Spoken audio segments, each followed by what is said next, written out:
सिंधुदुर्ग जिल्ह्यात पोलीस भरतीला उद्यापासून प्रारंभ होतोय। एकंदरीत इथली जे दृश्य आहेत ती मी आता तुम्हाला दाखवणार आहे। 142 पदांसाठी ही भरती होते।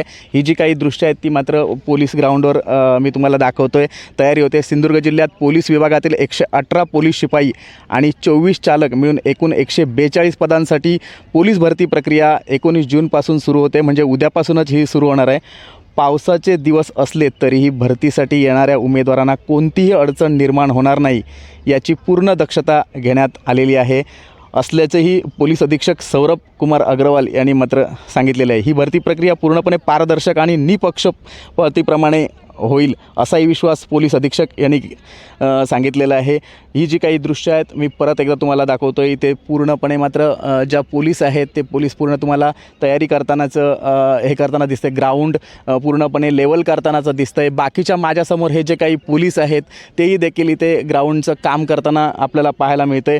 पोलीस शिपाई पदासाठी 5920, बँड्समन पदासाठी 782 व चालक पोलीस शिपाई पदासाठी 1339 असे एकूण 8042 उमेदवारांचे आवेदन अर्ज मात्र इथे प्राप्त झालेले आहेत। सध्या पावसाचा हंगामही सुरू असल्याने ज्या दिवशी पाऊस जास्त असेल त्या दिवशी उमेदवारांची कागद पडताळणी व उंची छाती मोजून मोजमाप घेऊन 2/7/2024 रोजी नंतर पावसाचे वातावरण पाहून मैदानी परीक्षा घेतली जाणार आहे असंही पोलीस अधीक्षकांनी सांगितलेलं आहे। परत एकदा ही आपण दृश्य बघतोय। या ठिकाणी ग्राउंडवर पोलीस लेवल करताना त्यामध्ये उद्याची जी जय्यत तयारी पोलिसांची जी पोलीस भरतीची होणार आहे ती आपल्याला पाहायला मिळणार आहे।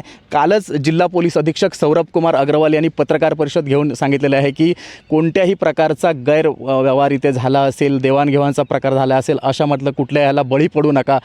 ही जी पोलीस भरती होणार आहे ती मात्र निपक्षपातीप्रमाणे होणार आहे असंही देखील जिल्हा पोलीस अधीक्षक सौरभ कुमार अग्रवाल यांनी सांगितलेलं आहे। गुरुप्रसाद दळवी, NDTV मराठी।